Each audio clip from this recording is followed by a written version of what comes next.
And we're live for the Roundabout cast. We got some we got some Wano chapters to talk about. One of the most questionable chapters in the entire arc, and then one of the best chapters in the entire arc, and then a chapter that I don't really remember what happened. So I think Lucky for you, I don't remember what happened in any of the chapters, and I read yesterday. we know Tyler. all right, so 1029 is where we started. This is the chapter where Sanji was first discovering his Germa heritage thing, which we talked about last time we had a discussion, of course, and we were wondering how that was going to play out. Turns out it's going to play out pretty well. Mostly next chapter, but I already like how we start here with like Sanji kind of like running away from the fight because he's dealing with a lot emotionally as far as this goes, which I think is fair because if you're gonna have all the whole Cake Island arc and he's just gonna like, oh, I'm turning into a mutant and he's gonna just take it fine and we're not gonna spend time on it, it wouldn't be worth it. Mm-hmm. I feel like a lot better now about everything that's been happening with him. Yeah, for sure. Like it's just like, oh, he's acknowledged it. It's not like he's just moving through it and not caring. He realizes something fucky is going on. He's even getting shot by bullets here in one panel, and he's just like, that hurt. Like, yeah, the skin part, he totally has the exoskeleton. Also, you might see Tyler folding some clothes if we do face cam here. I'm sorry. No, we have busy schedules, y'all. We're trying to get a lot done. Tyler's going on vacation with his lovely girlfriend. Yeah, and he's gotta get packed up and cleaned. Are y'all leaving? Oh, what doesn't matter. We got. I'm sorry to our 50 listeners. Yeah. Hey, we have 407.8 fluctuating subscribers. I count that as a we win. went over 400? Yeah, it sneaks up on you. It took us 3 years. It only took us 3 years. That's in 50 years we're gonna have 5,000 subs. So, and we can get monetized. They ain't ready. Yeah, that's where you start monetizing, and we'll die because we'll be 75 plus. More Big Mom and Kid and Law action. She's doing some cool attacks here. I really like the spinning blade attack. I just like how I want to have her do that in Pirate Warriors. That could totally be an air move. It seems so fucking ridiculous, but it totally could. Like she that's her air triangle. She's not one of those that gets the air combo, but she gets like the one big hit. I just not noticed in the bottom left-hand panel, she's doing the pathetic face. She's like pathetic. Actually, one thing I totally forgot. This was a great chapter because this is the Kid in Hawkins chapter. Yeah. So, I mean, not much to say about their fight. It was kind of predictable how this would play out. And it begs the question that, like, is Hawkins an idiot? Because he knows Kid doesn't have an arm, so he knows that, like, that is an open spot. But, I mean, the technique is still good, and he's like, well, Killer probably won't figure out that he could just cut my arm. But he did. Do you think that was like his part of his prediction? Like he's like the only route that he can figure this out is if he does this kind of deal? Maybe. So like it'll be interesting when One Piece ends to actually go through all of his predictions because he's like, I don't know if his running tally is very good. The probably the main prediction that's gonna matter is the like 1% that Luffy dies or whatever he said earlier in the arc where yeah. He had like a certain percentage that Luffy would die, and Luffy's gonna defy those odds. He also said specifically that like this amount % chance that Luffy will die in the next 3 weeks, which was an interesting time span because we passed 2 weeks in story when they were training and getting ready for the raids. So I wonder how that'll factor in. But yeah, I think this guy's just a shitty fortune teller. Yeah. Which honestly wouldn't be too bad because then you get the thing of like you don't know if Faye has a store, and you go call back that sick line that I think it's either Jinbei says, where it's like you can see the future, but anyone can change the future. So like it makes sense. It's like you lost because you saw too far ahead. Now what was in front of you, kind of deal. And make it moot of a point to actually try to control the future. Some Katakuri stuff, yeah, and like I've heard it argued that like his prediction stuff is actually a very unique form of observation hockey, and like hockey is such a loose system where it's like, sure, why not? Yeah, why not? Why not? And yeah, I think he's done combat wise because he gets beheaded here. Or his stand gets beheaded and then he gets slashed. But like, Killer. He's out. Yeah. I remember when this chapter came out, we were talking to ourselves. It's like, how come Killer's way cooler than Kid in this arc? and while he's still cooler, Kid does get to do some cool stuff soon. So that's pretty cool. A lot of cool. I think Killer's just killing it. He sure is. Hey. And then there's a lot of cool pages of Killer attacking in this. Like 3 very cool attacks. Yeah. And yeah, they have such a wholesome friendship. Like, how do you think the anime is going to animate him cutting off his arm? I'm wondering how they're going to do Kiku's arm, because Kiku's a feminine character, so it's like, we're not going to show them losing an arm. God forbid. I saw a thing where like there was the episode where they did like Tsunachi, it's a raid, like where they all dive on Kaido. And something I really like about that panel in the manga is that like Cat Viper is just like stabbing through Kaido's hand. But in the anime he just like swipes off like the club that he's holding, which is way lamer. So yeah, I think I have a theory. Yeah.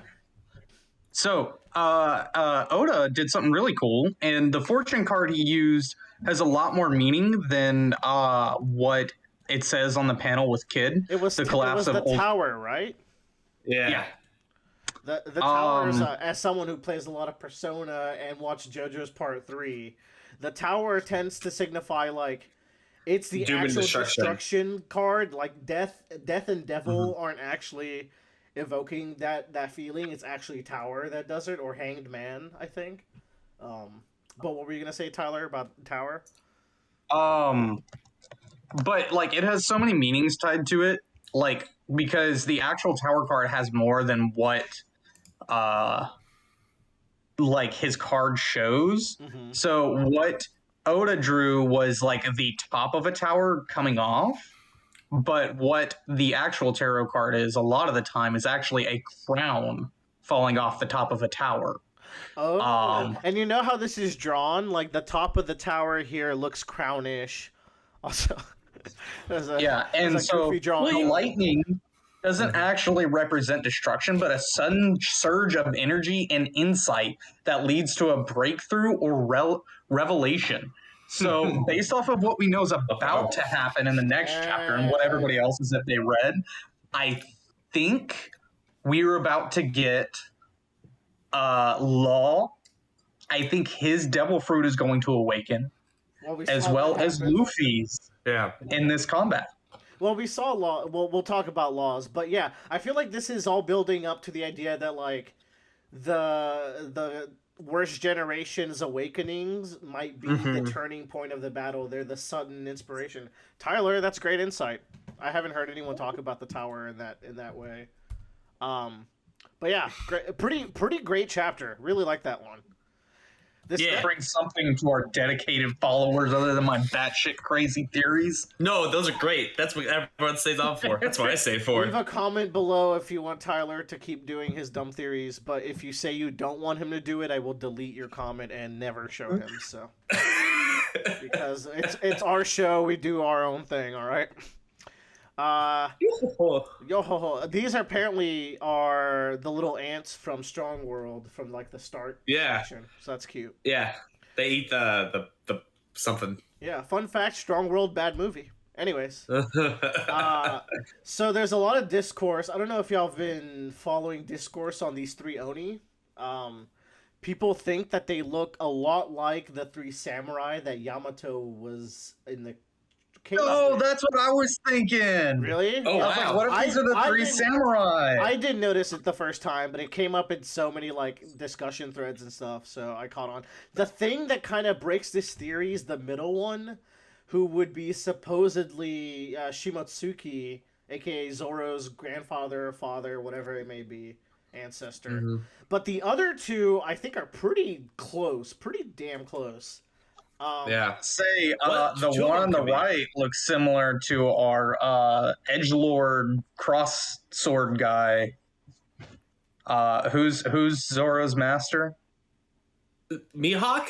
No. Yeah, Mihawk. He's got that little Mihawk mustache. He has a mustache. You're right. I'm not saying it's Mihawk, but I'm saying he could be related. I was thinking more of the guy in Whitebeard's crew who looks like a villain, Vista, but is not. Vista, big old hairy chest. What I do like though is that these are actually the first badass looking numbers. Like these are the three where I was like, okay, I'll let these guys maybe do something. Maybe we'll see.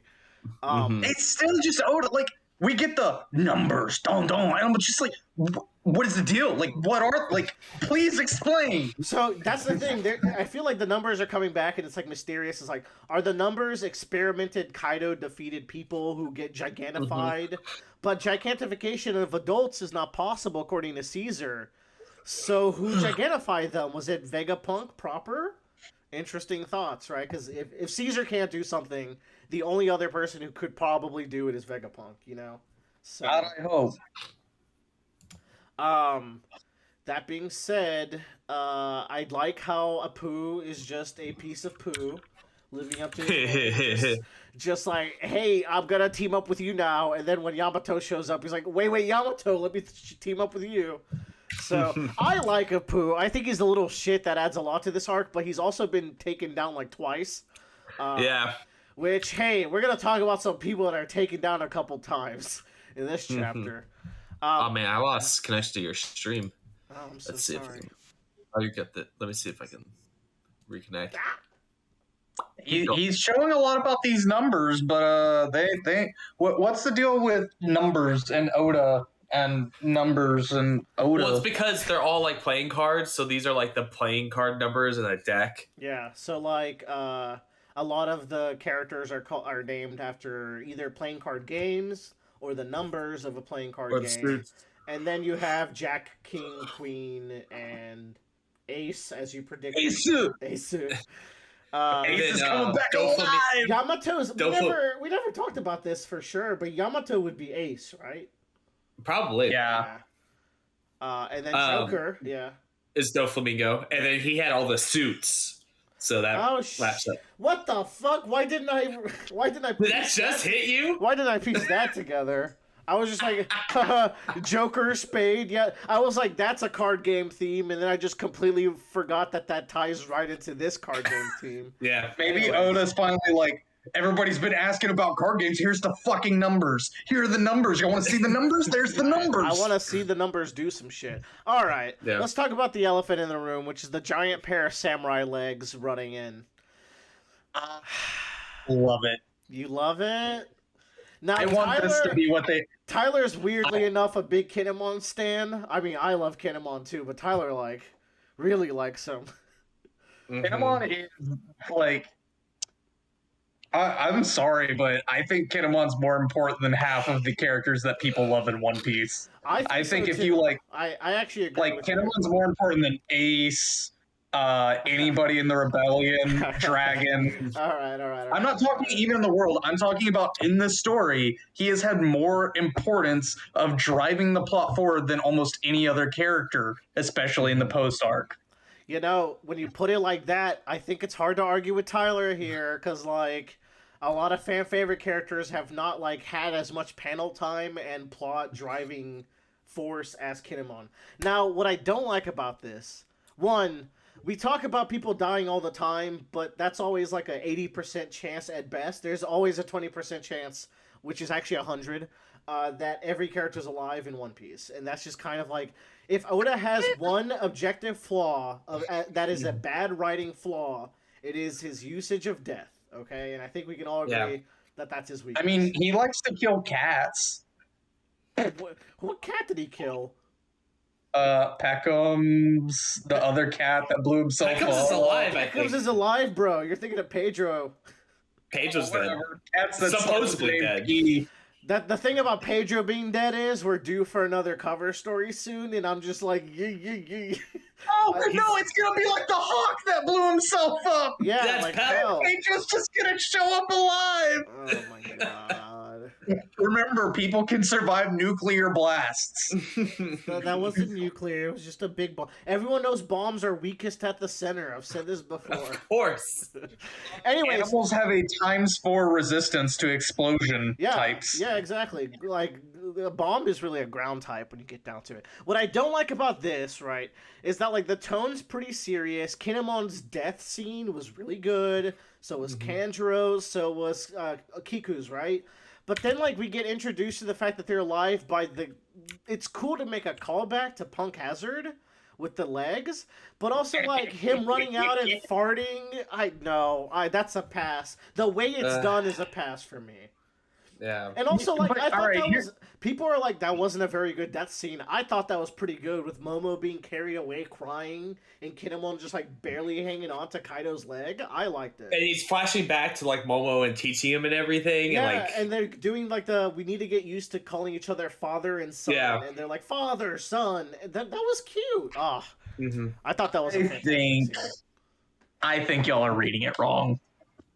I just started reading One Piece, but I think this arc has constantly had serious, silly, serious, silly, serious, silly. No, I think you're right. And I think it's on par. That's One Piece, but when you have something as good and like as serious as the Kinemon death scene and you bring him back with farting, I think that sets you off immediately, personally. I don't think it was a good enough death scene for actually killing off a character. I think it was funny. I think otherwise. Yeah. I mean, if he dies and gets a cooler death scene, I think he deserves that. It didn't really... Did it show him getting stabbed, or did it happen off camera? So the thing with him getting stabbed, right? It's explained that because Law didn't put him back together, he wasn't put back together fully. Now, that is consistent with what we saw in Punk Hazard. You're telling me in all these adventurings, Law wasn't like, hey, bro, by the way, let me, like, complete you now that we're, like, on a ship just chilling. Get the fuck out of here. That's such a dumb explanation. You know what's going to happen? It's his entire face is going to get cut up like it did before, and then he's going to be different slices of pizza again, like when they first found him. And then he'll meet Boogie, and then he'll be like, Boogie, I can do it too. This is why Kinemon is going to actually be the Straw Hat. Next Straw Hat. Man. Immortal Kinemon. He needs his own Boogie. Kinemon doesn't become Kinemon with the Foxfire. He becomes Kinemon the Immortal because he gets cut up and he doesn't die. Like, I wonder if there's a way... that spoiler is wrong. What spoiler? What are you talking about? That said that Yamato is going to be the next Straw Hat? Yeah, I mean, Yamato's growing on me. Don't get me wrong. It's just there's too much going on in this arc for me, like, to really like her. Character. I just don't... Yamato's no Kinemon. I think the big thing one is ever except us. We're such we're not. I don't know why people watch us. We are not. We're built different. Here's the thing: like, enhance the size of Yamato's breasts mid-arc in the anime. Yeah, and they brought him back down mid-episode. Yeah. It depends on the animator and how horny they are.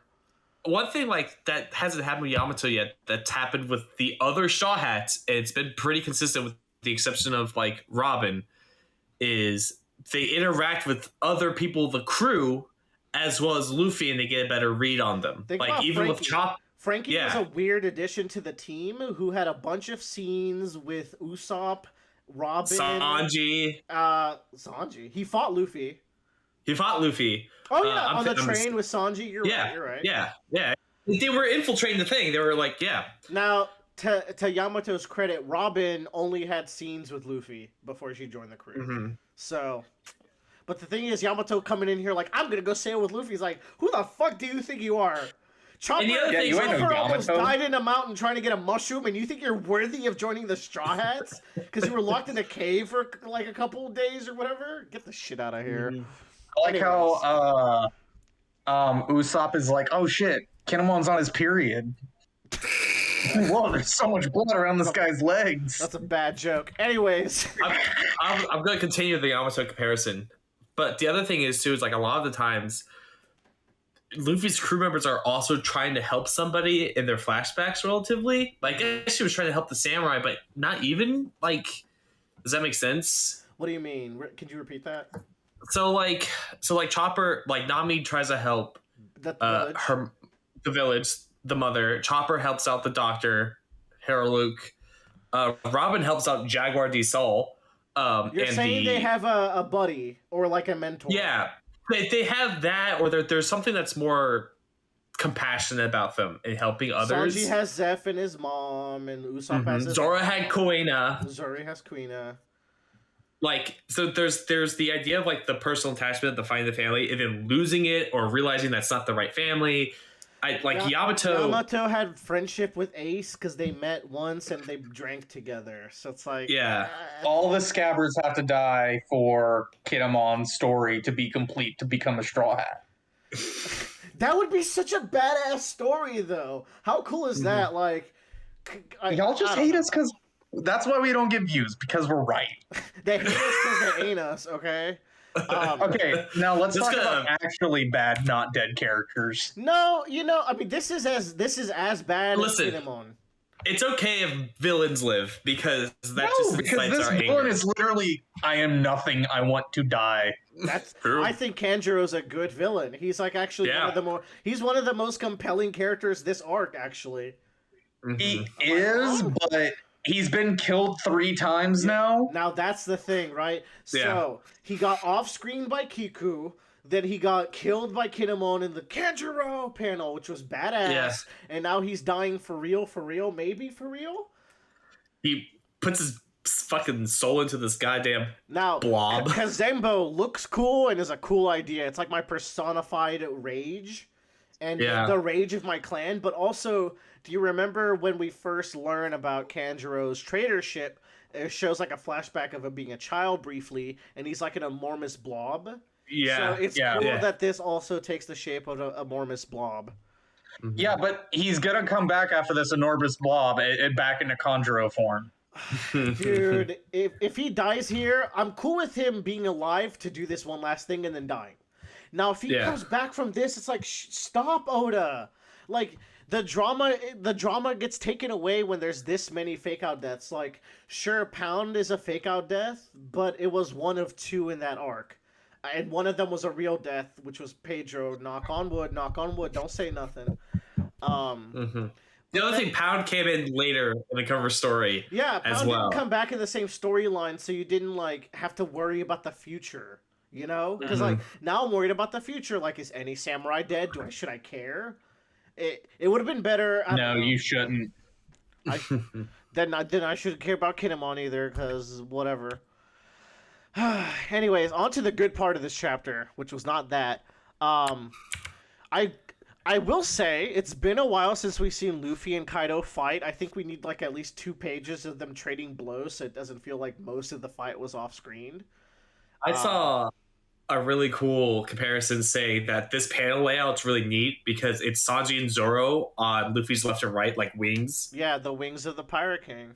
Yeah. Very cool. I would say CP0 finally showing up. And especially next chapter. I called this in like April. I'm really excited to start seeing this come to fruition. What exactly did you call? I said CP0 was going to show up to the fight. Oh, that's not a call out. We knew they were on the island for a long time. Now, if you said CP0 versus Brook, that would have been insane. And don't you change nothing. But this is going to be a cool fight because it's the agents versus the infiltration agents. Yeah. That is cool. Yeah, it's spy versus spy. Yeah. We got some Mad Magazine going on. We get more furry action because we didn't want a furry to join the crew, and then we all begged for this furry to join the crew. Yo, like... This is a trans furry, though. Big... yeah. So it's on par, literally. Big Mom's... the most manga thing. Big Mom's Ikoku sovereignty here, looking like a straight-up Kamehameha. Kids just getting tossed. But they got some tricks up their sleeve, so they... Off-screen, they learned Awakening at some point, right? Which, if anyone's mad about this, then... If Luffy learning Gear 2 on a fucking train didn't drill into your head that they learn moves like Pokemon characters, where it's like post-battle they just get a new move because they got enough EXP, that's just how it works at One Piece. Like, Don't forget, Law had time post Zoe to like figure this out because they went to Whole Cake for a hot minute. So there's been plus there was the 2 week in Wano. So like this isn't even like Luffy learned Gear 2 and 3 way faster than they had to learn this awakening stuff. So Law's awakening is kind of hard to tell because next chapter they go into detail exactly what Kid's is, and it was obvious to begin with. I think what Law is doing is that he applies room to a moving object, in this case his sword. Because room is stationary, but here he can, like, room up his sword, and then just do, like, OP bullshit with the sword, because it's... Oh, I see. Yeah. It's ka-roomed. Yeah. He does just eat that sword. Said he eats the sword. He stabs it through Big Mom. I don't know if he eats it. Which also, like, he's stabbing through her neck. Like, that seems pretty severe, and she's not bleeding at all, so... It's anesthesia. Like, he doesn't throw the sword. No, he fucking surfs on her. He just teleports it through her throat. Yeah, no, he's back here. He's right there. Yeah. I thought he threw the sword. No.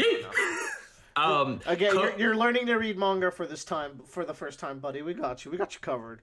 Dude, that's not very clear. You gotta admit. No, it's pretty clear. He's right there. And then there's a panel of him teleporting with a hop and a swip. A hop and a swip, Tyler. And then he's stabbing through her. I don't know what swip means. You gotta learn what swip means, bro. Is that the title of this episode? You gotta know what swip. No, the title of this episode is Sanji the best One Piece character? ? And the answer is maybe yes. One thing I want to say, that Karoo might be kinesis room or kinetic room, and it moves. Kinetic room could make sense, but I bet it's an extremely obscure reference that. Or it's just Law being like, I just like to say the word room, and I'm not creative enough to come up with another. Shock Willie. It's Shock Will, I'm sure, or like I'm sure that's the name of a guitar or some shit. But yeah, he gets to turn something to a magnet, which is a super cool ability. And Big Mom gets fucking booted over here. You know what would be cool is if the W is German, so it's V, so it's Shockville. Shockville? That would make sense. Shockville. That I could also... Yeah. However, he's more of like a British punk kind of theme, so it's probably like, I don't know if German is what they're going with. A sign. Yeah, so Punk Clash, cool name. Big Mom finally bled in combat for the first time since her introduction. So I noticed that. Kid and Law fucking pulling their weight here. I don't think they're gonna beat her, especially after what we see. Let's just get into the next chapter, right? Because it picks up directly from the scene. Yeah, the Punk Clash was a really cool ending, and then like I was like, oh shit, they actually, might have achieved something. And then I saw this at the beginning of the next chapter. And first of all, this cover page, I really, really like. It's beautiful, first of all. But also it's all the second hands, which I think the notable thing here is that Jesus Burgess is technically not the second hand, it's Shiryu. Which pretty much guarantees Shiryu versus Zoro fight, and then probably Burgess versus Sanji. I think it's so potentially. Does this mean we have now met all the first commanders we'll meet in pirate crews of this level, or do you think there's going to be more after that? You mean like all the characters in this tier, like the like the maybe first Rock's, mate, first commander. Maybe Rock's first mate might become a character, but I you're right. Like I feel like we're running out of like second mates or first mates to introduce. What crews do we have left to meet? But then again, like we could get to an island. It's like yes, I am the god pirate. But you can't introduce a god pirate. The Giants. That's not Rock. Yeah, actually, second in command for the Giants would be interesting. Yeah, that would be like Loki's second in command for the world government, like someone who's directly below him, maybe. That's about it. Also, Beppo does not deserve to stand by all these actually good characters. Beppo sucks. He's cute though. Beppo's great. Well, okay. Beppo uses kung fu. He had some cool, cute scenes in Zao because he's going back to his homeland. But that's the only thing he's ever done character-wise. Is like, I'm a mink.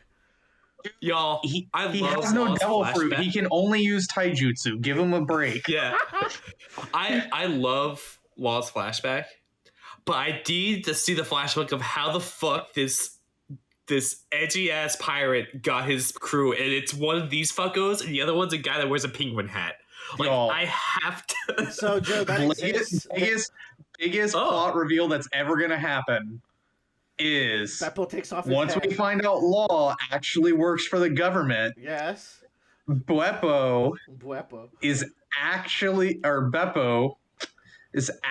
a CP agent in a furry costume. You think everyone's a CP agent, and also CP agent is a weird, say CP0.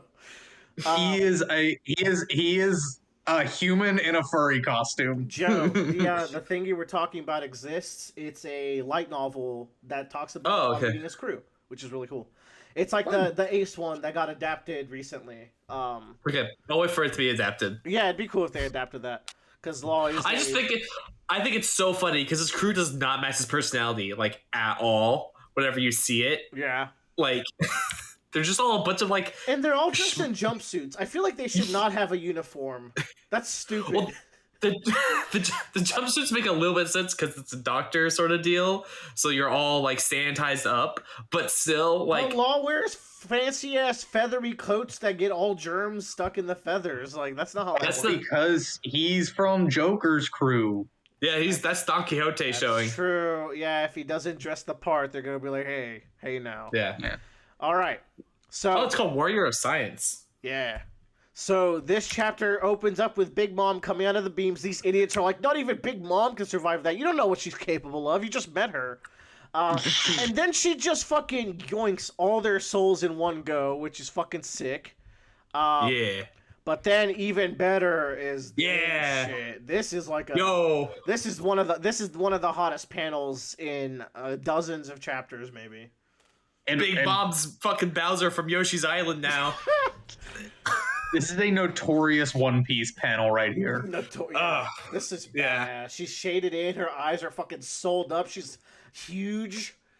And she's yelling sword, though. Prove you're worthy of being Emperor of the Sea. She's fucking going in. And Napoleon looks deranged. Oh, so cool. Napoleon has a Renegon now. He does. He does. He's from the same race as Im and Hawkeye Mihawks with their Renegon eyes. So does Hera and Prometheus. They all got it. Y'all are fucked. Yeah, they're all... plot twist, Napoleon is not a homie and actually just a sword. No. So yeah, she took 1 year of her own life to do this. It's a bit of a Shadows Asgard situation, where Moria absorbed all the shadows. But instead of taking like 1,000 shadows, she's just like, I just need 1 year, and that'll be enough to wipe you kids. So you know what? That makes you think. How old actually is Big Mom? Well, we have a direct age from one of Viva cards. She's in her 60s. But One Piece characters live until like 120, 140 sometimes, so it's not a big deal for her. Now, if she's eaten her life every once in a while, I don't think she has to do this very often because she's so strong to begin with. But friendly reminder that Big Mom is the scarier, cooler Yonko. Do you think did she turn all the iron beams into homies? Yeah, she did. Oh fuck. Yeah, so we got the Rock too. It's so cool. This is actually like a full raid boss fight. I fucking love her power, man. It's so cool. This would be a cool like boss fight to actually fight as like Kid in Law and some sort of. We need a One Piece like either RPG or like action game that follows the story and isn't shit. That's and is kind of open worldy, you know, where you're properly sailing Wind Waker style from island to island, and you get to explore the islands. Because I can see it where like you're having to like jump on the different like structure points. You have these like beams being thrown at you, and you have to like hit Hera and Prometheus and all that nonsense. Oh man!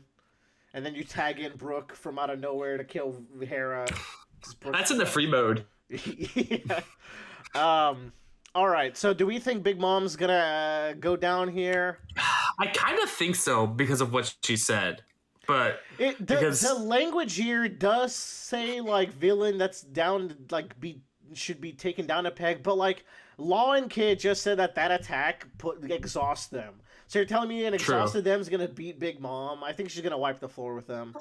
No, you have to wait until Chopper shows up to give them their sensu beans.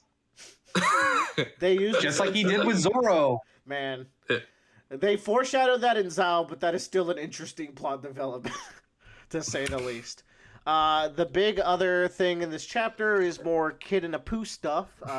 They're fighting a little bit. They're I mean, Drake and Apu. Drake and Apu, yeah. Yamato shows up, and, Apu's doing his thing. You know how he operates. I like how Yamato just called him not a pirate, but an info broker. Well, yeah. Oh. I mean, but she wouldn't call every pirate just a pirate if they have, like, a subclass. I think this... I mean, she called Drake a Tobiropo, which is a classification of pirate, and an info dealer. Yeah, that's because, like, Apu isn't actually that high up in the Kaido organization structure. He's not like a Tobiropo or anything. So yeah, notably, like, the fucking numbers weren't doing anything till Yamato showed up, which kind of feeds into the Three Samurai theory. So we'll see how that plays out. Not much. They also take notice. And like how she just storms through X-Drake and Apu. She's got to go defuse some bombs for reasons that are still kind of vaguely important.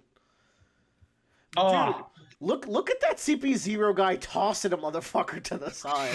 He's like, yoink. That shit's so cool. They look so scary here. Have I talked about the theory that these guys are the kids that Big Mom didn't eat? They somehow escaped. I saw that. Or they were taken earlier in the... like just before the events. Oh yeah, that's a good point. And my theory is these are actually guys from Shank's crew. Anyways, I kind of like that theory so long as it's like they were like taken away a bit earlier, kind of deal. The Big Mom kids. Yeah, I kind of do like that theory. I'm about to get to the flashback in the reread with Bradley, so I'll keep an eye to see if they're at the party table. I don't remember them being there. This guy in the mask uses shave down here at the end. Yeah, exactly. Yeah, he does. So did Sanji actually... What do you think happened with this girl? Is this fake? Are they like faking it to shame Sanji, or did he just like bump into her really hard? I would like... Okay, controversial take. Cancel me. I want Sanji to hurt a bitch, okay? Just once. You ever smack the kids? Because, like, this is such an interesting development for him. Because, like, he's losing his identity. Like, he's a character who's so driven by his personal code, like, his own ideals. Like, you got Zoro, who's, like, a big old fighter. Like, he's got as much willpower as Luffy. But then you got Sanji, who, like, detrimentally lives to a code to the point where, like, he's annoying sometimes because of it. And it's so cool that, like, he's never going to turn his back on his code, because that's what Whole Cake Island is all about. Like, Sanji is himself. But if he's forced to do it, that is a much more interesting and viable avenue for character growth. I could see her, like, was like a snake mode trying to attack her, and he just did it instinctively. That'd be cool, too. Or he just, like, ran into her, like, just was, like, full sprint and hit her. Or, like... something else happened, like it was the CP0 person like jumping in there and hitting her. That's a cop out. But it is a cop out. What if his brothers got turned into they got the science to turn themselves into Tonto-sized people, and they've been stalking him. Tyler, do I think sees back their technology from Queen, and they're actually the ones causing him distress. We're never gonna finish this because of your bullshit. All right, you're on timeout for a little bit. I'm just a better writer than Oda. Oh my god! Did y'all notice that Sanji's eyebrows are reversed? Oh, his eyebrows didn't. They're swirling in the same direction as the Vin Smokes. Finally, that's such a cool change. They just fucking changed his character design. How hype is that? They revert back at the very bottom. That's a flashback, you big That's goof. Showing the comparison. Yeah. But Oda doesn't like really draw attention to it, which I think is really cool. I think by the end of this fight, Sanji's going to have black hair for the rest of the series. That is a hot theory that I haven't heard anyone talk about yet.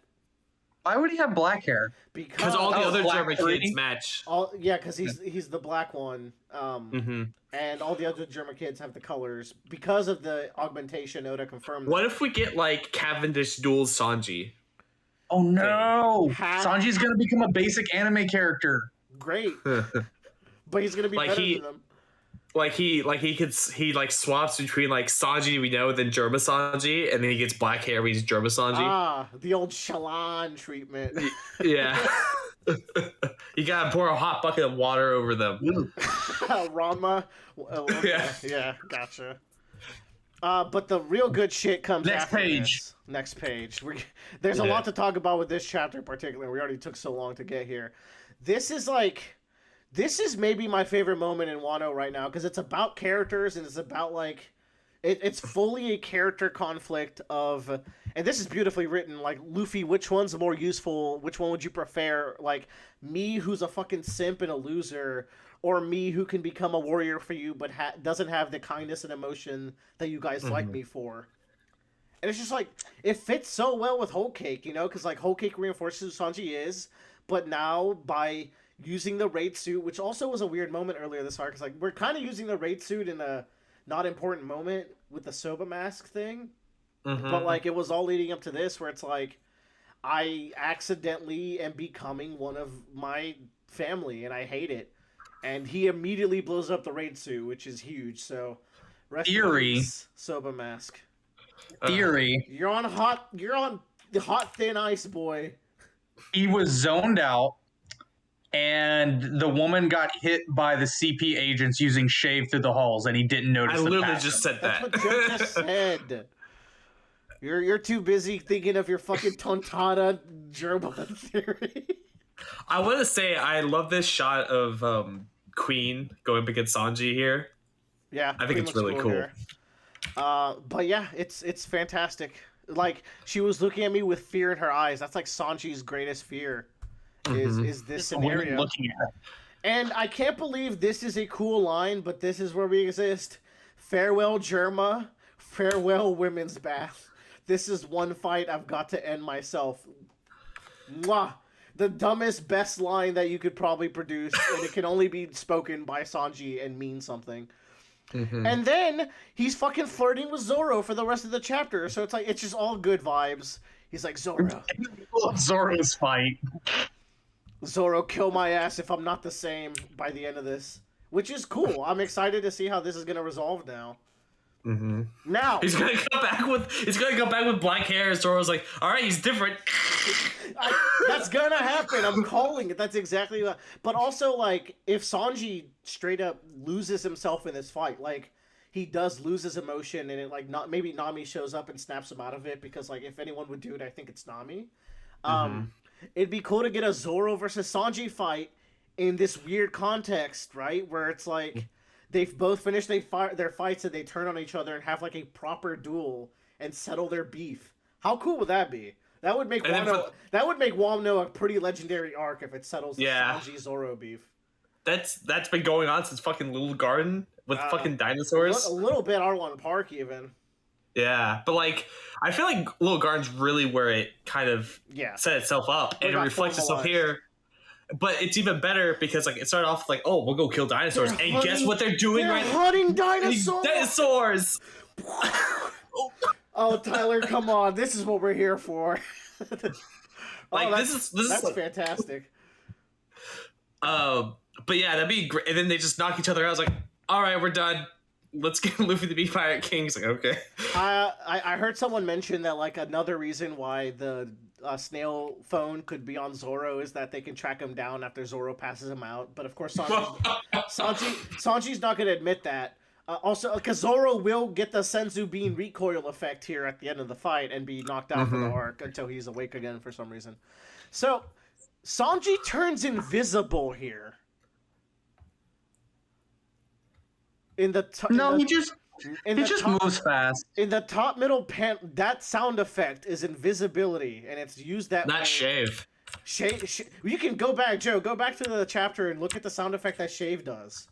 Shave is his whip. Yeah. Now you're getting it. Now you're reading like a manga boy. But this is a which they use when you dissolve. So does Sanji, can he do it without the raid suit? Is this an absolute win? He gets to go to girl bath after all? That seems to defeat the purpose, right? Yeah. I think an implication also this chapter is that like Sanji kinda is getting over his woman thing a little bit, right? Because he walks into the room. Nami in a while. He walks into the room with a bunch of beautiful women, and he's not doing anything pervy. and he's willing to throw away like the girls' bath. If we had built up this huge flaw that makes Sanji sometimes insufferable, and we address it in Wano's fucking great. It's a good arc now. It's always been a good arc, but it'll be a great arc if that's where we're headed. IMO. I'll also put out that the shave was in this chapter too, so it feels intentional. Yeah, that's what I'm thinking. Also, he hasn't used Hell's Memory since Fishman Island. Now, Hell's Memory is an ability powered by Sanji's homophobia. so there's two ways this can go. One, he got over the homophobia. Now Hell's Memory applies to Germa. It's like he's fusing that as the fueling for his Hell's Memory attack. And the second is that this could be a segue into something I've wanted to see since the time skip. Sanji using Okama Karate. Yeah. And this is what he meant by Zoro, when I'm not myself, when I'm gay as shit by the end of this fight, I want you to kill me. Which means Sanji's still a homophobe, but he's a self-loathing one. Yo, he's using gay man karate on the drag queen. Oh, dude, it'd be so good. Because Sanji's whole thing with the Okama is kind of gross because they helped him out and he's still like deathly afraid. Granted, it was also kind of gross because they were trying to like chase him down and get kissed. Yeah, switches between long snake and body with just hole in it. It's a trans dinosaur. It's a drag queen. Shut the fuck up. You know, boys have buttholes. Homophobe Sanji. You know, males have buttholes too. That's all. I kind of also was hoping that at one point, Iva convinced him that he could fight better if he transformed into a girl. So he's been holding on to like a hormone serum that he injected to himself. There's no fucking way. No, because Sanji already had boobs. So if he had boobs again, that's true. He was Nami already. Yeah. I think. Is it kind of gross if he's like, if I'm different, and then Zoro shows up and he's just doing Okama karate? He's like, Zoro, if I'm gay, I want you to kill me. Is that fucked up? If that's what that's. But also but what if it turns out where it's like, okay, Sanji's doing Okama karate, he's wearing like a Mr. Bon tutu shit to get in character, and Zoro shows up, but Zoro's like, it's okay, man. I accept you for who you are. Would that not be the coolest, most wholesome scene in One Piece? Wait, what if he shows up in the full skirt and he's like, what happened? And he's just like, nothing happened. Oh, dude, I really want this to happen. Nothing happened. I've been wanting him to do Okama karate the entire New World, and this would be such a good time to do it. If it ends like that, number one, Tyler made the greatest shot call in the history of One Piece. Yeah. Number two, Oda probably wrote the greatest joke that's ever existed in the world. Oh, just dude. I think for once in our lives, we just did it better than Oda's gonna do it. This was the crowning moment. We just wrote the perfect scene. We'll commission a rework of Oda's chapter when he ends this fight. That's killer, man. Anyways, fantastic chapter. We threw some theories out. Like black hair Sanji, I think is a very high chance. Okama Karate Sanji is a fair chance. I think Okama Karate is more likely than black hair Sanji, in my opinion. Dude, but black hair Sanji is happening. It's gonna be dope. He's gonna look so edgy. Oh, can't wait. You ain't ready. It's gonna be weird. It's gonna be weird when like people are like, "Why the fuck did Sanji dye his hair?" When they're looking at future artwork. Why does Luffy have an eye patch? Why does Josuke have a rock eye? Yeah. It's that energy. Oh, remember Jolion Jail? Yeah, those were simpler times. All right, were they? No, they were very confusing. Actual prediction wise, I feel like we're going to like get to the. I feel like the next few chapters might be just Zoro and Sanji centric because it feels like we're getting into those fights, but it also feels very early into like these final fight setups that we're not good because they're usually the last two fights that happen before Luffy's. But who else is fighting? Like sorry, not Kawamatsu. Rise. You got Kanjuro doing stuff. You have Kanjuro's dead. It's just a ghost dead. But his blob. His ghost is a stage hazard that's going to facilitate like the burning of the island as the raid fails or succeeds. Or sets off the bombs below because it's fire. Apparently. Yeah, like Yamato is gonna fight the Kamembozu or whatever. Actually, that makes sense for Yamato to do that because the whole point is like ending that cycle, and someone needs to like stomp it out, and it might be Yamato that does it. I don't think violence is the message of how to end the cycle, but I guess that's where we're going. It's One Piece. How else are you supposed to solve things? This chapter really reinvigorated my faith that Oda is like not just doing action and is like actually telling an interesting story in Wano. It's just slow. We gotta remember that these things happen slowly in One Piece, and as a week-to-week reader, you get lost in the woods a little bit. I agree with you. I think we're gonna wrap up Queen's fight in the next 2 chapters, and then we're gonna do Zoro. And Zoro fights always look really cool and have badass moments, so those should be pretty good, right? And like King is becoming cool now that he's like doing wing sword shit. Yeah, setting himself on fire, like. And the only thing I want to see on top of that is I do want to get a couple pages of Luffy and Kaido properly fighting, because like now it feels like it's been 30 minutes since they've been exchanging blows. Like I just want to see some Kaido attacks. That's all I'm saying. Luffy's gonna get after these fights. Luffy's just gonna get thrown into the fucking stage floor again by Kaido. It's like, look what he did, and Chopper's gonna have to senso beat him. We can't have any more senso beat moments. We had. They're going to eat Chopper as a baby. No. Emergency food time. baby geezer Chopper is so edible. All right, Tyler, you got anything to wrap us off with? One Piece live action. Yes. Okay, I did want to talk about that. I really like this cast. This cast looks good, right? Yeah, and it looks like they're only making it through Sanji's art.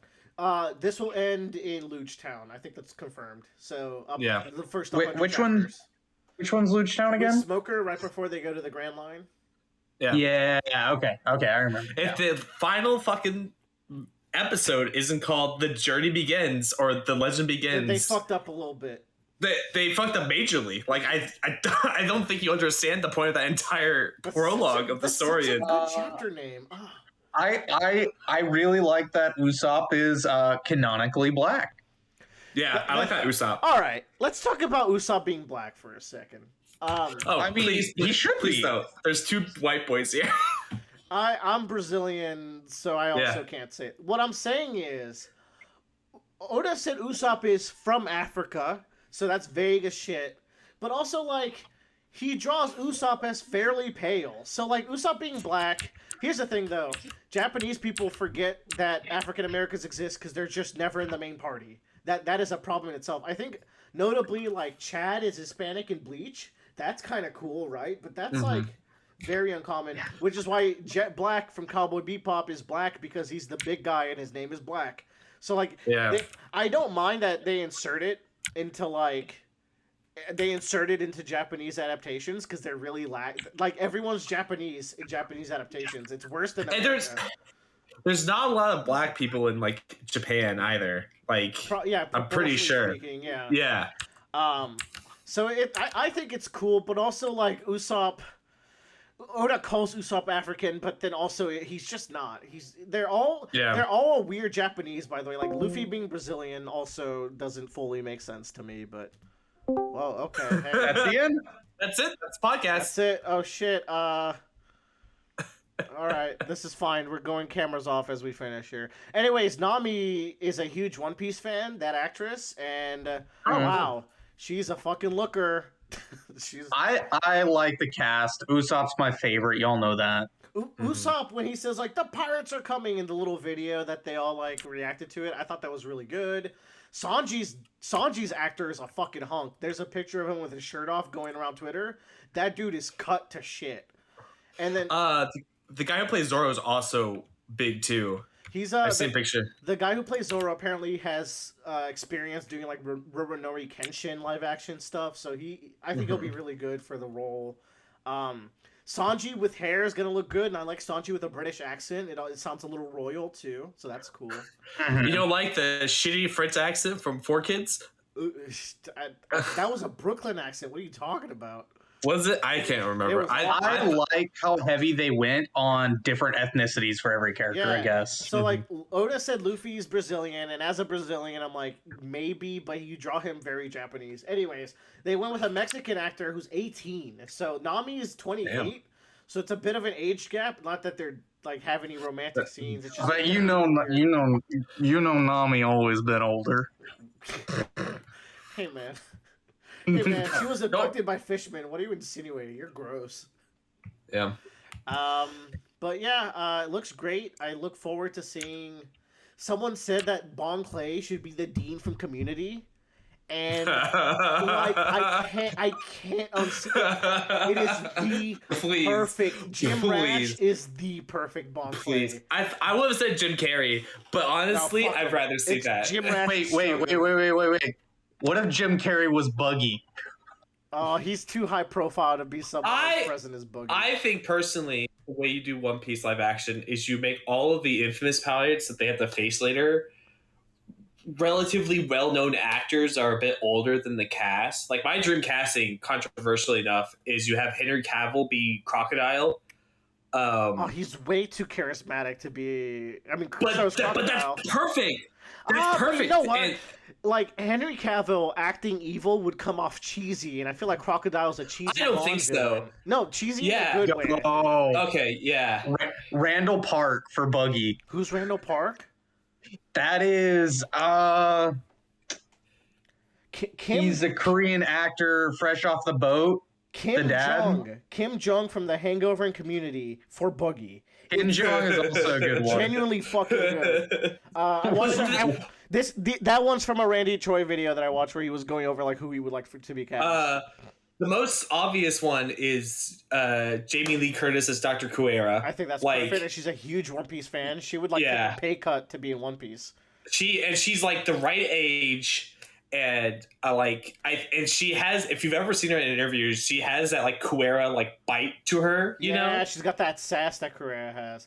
Yeah. So this is cool because Bon Clay and Kuera, so season 2 would be all the way up to, Alabasta. So we would see that stuff in a second season, and then it'll get canceled. So we're at least going to get the Alabasta arc. So that's cool. Who would Mr. 3 be? Mr. 3 would be a good Jim Carrey. Now that's a good Jim Carrey. You think so?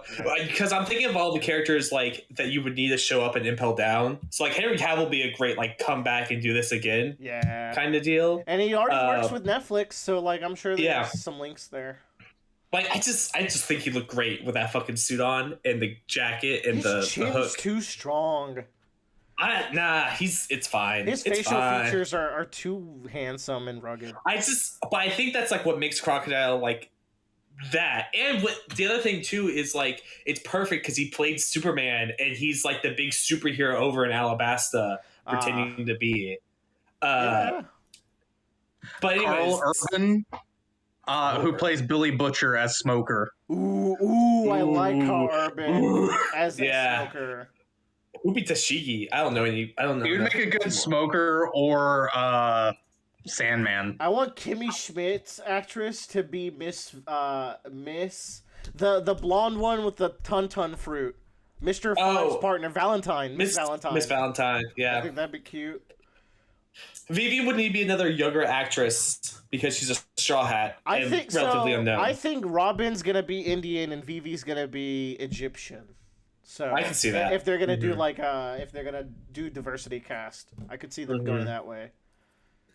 Maybe like Pakistani Robin, but Robin's not gonna be white. That's all I know, for sure. Yeah. Who else is it? I'm actually excited for this, because like Oda's been working as an executive producer. You can tell from he sent a message out with the casting that like. They're constantly working on this. They're constantly going to him. So he's the one who's doctoring the script, you know? Like, he's definitely the one who's, like, signing off on what to cut to make a streamlined One Piece.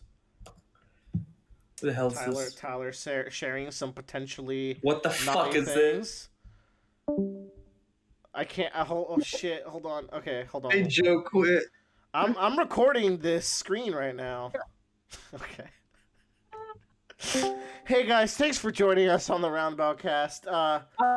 Be nice to the actors of the One Piece live cast. Don't be anime fans. Don't be douchebags. Regardless of how it is, do not. No One Piece fans. Yeah. Yeah. Oh man. Goddamn Star Wars fans. Anyways, have a good night, everybody. Bye-bye. Bye. Bye.